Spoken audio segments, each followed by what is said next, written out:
आप सभी का स्वागत है। आज का पहला प्रश्न है, विश्व की सबसे ऊंची चोटी एवरेस्ट किस देश में स्थित है? इसका जो राइट आंसर हो जाएगा नेपाल, ये नेपाल में है। अगला है, भारत में दक्षिण पश्चिम मानसून का आगमन किस महीने में होता है?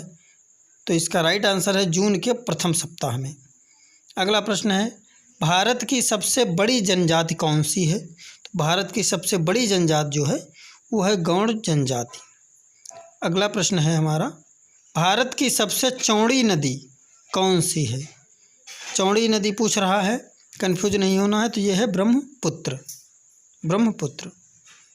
अगला प्रश्न है हमारा, भारत की पहली बहुउद्देशीय परियोजना कौन सी है? तो ये दामोदर परियोजना है, जिसकी स्थापना 1948 में हुई थी। अगला प्रश्न है हमारा, देवदार वृक्ष सामान्यतः किस तरह के स्थान में पाए जाते हैं? तो ये समशीतोष्ण जो होते हैं पहाड़ी वन पाए जाते हैं। अगला प्रश्न है, वृद्ध गंगा या दक्षिणी गंगा के नाम से किस नदी को जाना जाता है? तो वृद्ध गंगा या दक्षिणी गंगा को गोदावरी को जो है जाना जाता है। बांदीपुर अभ्यारण्य किस राज्य में स्थित है? तो बांदीपुर अभ्यारण्य ये कर्नाटक राज्य में स्थित है। अगला प्रश्न है हमारा, विश्व में सबसे गहरी झील, विश्व में सबसे गहरी झील कौन सी है? तो ये बैकाल झील है। बैकाल झील ये साइबेरिया में। अगला प्रश्न है, भारत में सर्वाधिक वर्षा वाला स्थान मानसी राम किस राज्य में स्थित है? तो ये मेघालय राज्य में स्थित है। अगला प्रश्न है, भारत के किस राज्य में मानसून का आगमन सबसे पहले होता है? तो भारत में सबसे पहले जो है मानसून का आगमन केरला में होता है।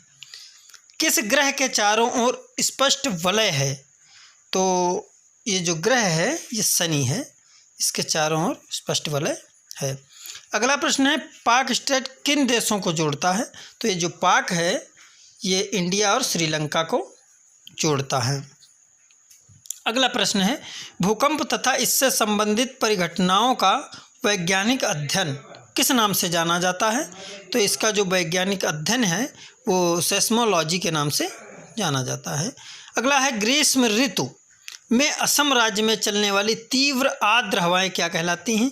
तो ये नॉर्वेस्टर कहलाती हैं।